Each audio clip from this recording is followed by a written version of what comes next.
Kula Kashika Iko. All right, Blackestein. That was very weird. Anyway, people, we're here to talk about the Arrow, so let's talk.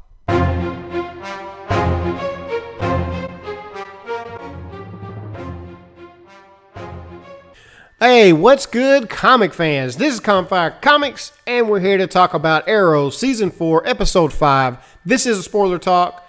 Hopefully you've already seen this, and if you don't want to be spoiled, then don't watch this video.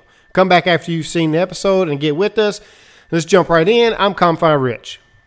And I'm Campfire Nate. There's only one thing I have to say about this episode, and it's Constantine. Yup. All I gotta say, Constantine. Richie, what'd you think? I really liked it. I'm not familiar with Constantine that much. I've read, I've read some of the comics, but not that much. I didn't watch the TV show, so this is more of just an introduction to him in general. The start of this episode was good. We got Sarah running around, killing everybody. Like we knew that was going to happen. She's got the bloodlust.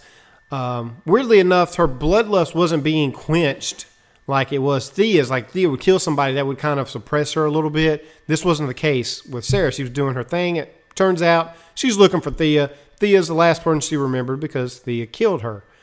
You have Laurel, going to fight Sarah. We've talked about Laurel. I'm going to talk about her a little bit more. Laurel couldn't beat her way out of a wet paper bag. Yeah, she thinks she can go take on her bloodlust, deranged cray-cray sister. I was laughing. I was like, oh, there's Laurel, and Laurel just got knocked out.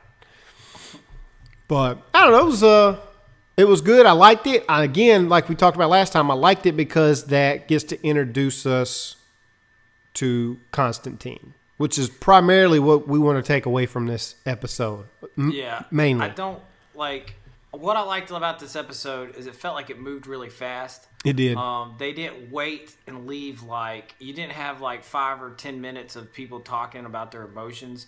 I mean, it was pretty much like bam, bam, bam, all the way through it. And that was really something we haven't gotten from an episode in a while. They like to throw in all the kind of, this and that and everything. I mean, they literally, when there were conversations, they were quick, they were short, they were to the point. They need to do more of this. Hopefully this is them getting that feel. I did some research last night afterwards because I was like, man, are we going to see John Constantine again? They haven't confirmed or denied whether or not we're going to see him again this season. Okay, so I hope I want Constantine to have his own series, man. I love the series. It shouldn't have been on NBC. It needs to be on CW with the rest of them. And he can bounce around through The Flash. He can bounce around through Arrow, or at least another network that allows that to take place. Matt Ryan does a fantastic job. In my mind, I see him playing Constantine, and that's how I picture Constantine. From reading the comics. So yeah, hopefully they bring him back. Hopefully there's a good fan reaction to him that warrants him to bring him back. That would be really cool. And then they could throw him, like you said, in all these other shows, whether he gets his own standalone or not, who knows? But if you put him in enough, that at least might, fulfill our need to have him. Again, going with the speed of this episode, it was great because you'd have Laurel and Ollie, they'd kind of go back and forth. She was arguing, like, how dare you judge me? Why didn't you tell me about Thea when you took him? And all I wanted to say was, because it ain't none of your business. What none of your business that I took my sister to get healed, right? Point is, we learned from it. There was a problem with it. Now, you dug your sister up out the grave, took my sister back to this place. It was all jacked up. Anyway, it happened really quick. Yeah. Diggle, fretting over his brother again, that happened really quick.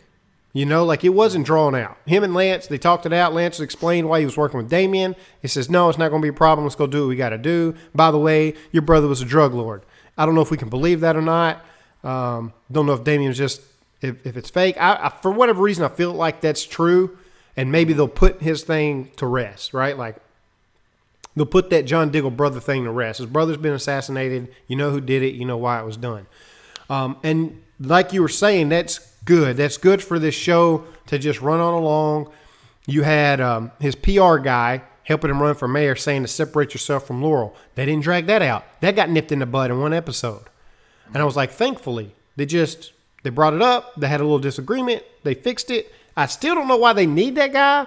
Like, oh, you got to run this big campaign. Ain't nobody running for mayor. Everybody keeps getting killed. It's basically yours for the taking. I just, making that a process. I don't know why it's a process. Yeah, it was. I'm glad they wrapped that up because that was, We don't need to drag that out anymore. But Constantine, when we do get introduced to him, were you shocked that we met him on the island? I thought they was just going to call him. I didn't know. I was a little surprised, and I was actually kind of glad because in the preview is like he's making a call and he's like, "I need your help," and the first thing that popped in my head was, "How the heck does he know who this guy is?" I mean, right. There's no backstory, And I loved how they used the flashback to tell the backstory of how Oliver and Constantine know each other.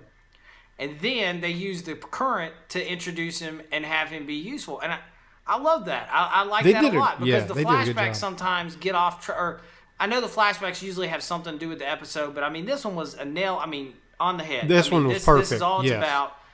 John Constantine is doing what he does. He's looking for artifacts, trying to keep them out of the hands of the wrong type of people. He goes to this island. He finds this. He gets the artifact. What I thought was interesting about the flashbacks was when he used that device to take the tattoo off and then gave it to Oliver and said this will help him later.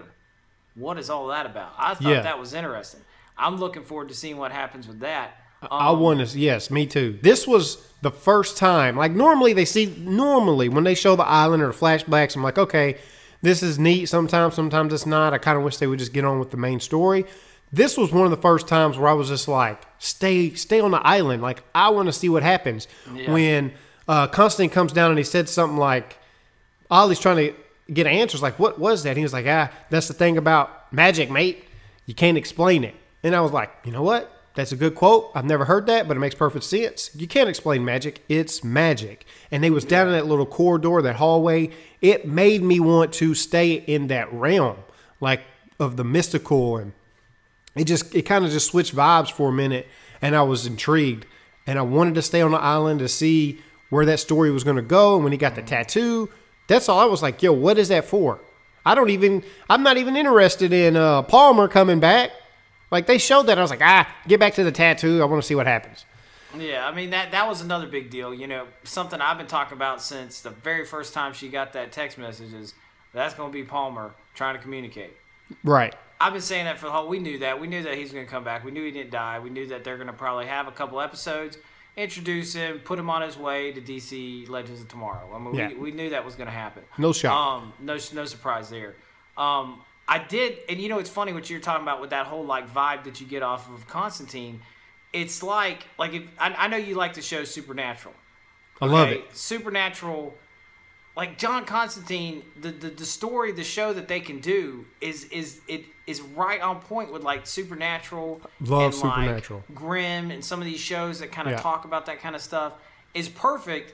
But then it also has the ability to go out a little on the edge because you have these superheroes, and when they run into like magical things and stuff like that, who do they call? They call John Constantine. That's why it is a perfect. A character to have his own thing, or at least to bounce around, because he can help explain things to the point where you don't have to be like, how does this work?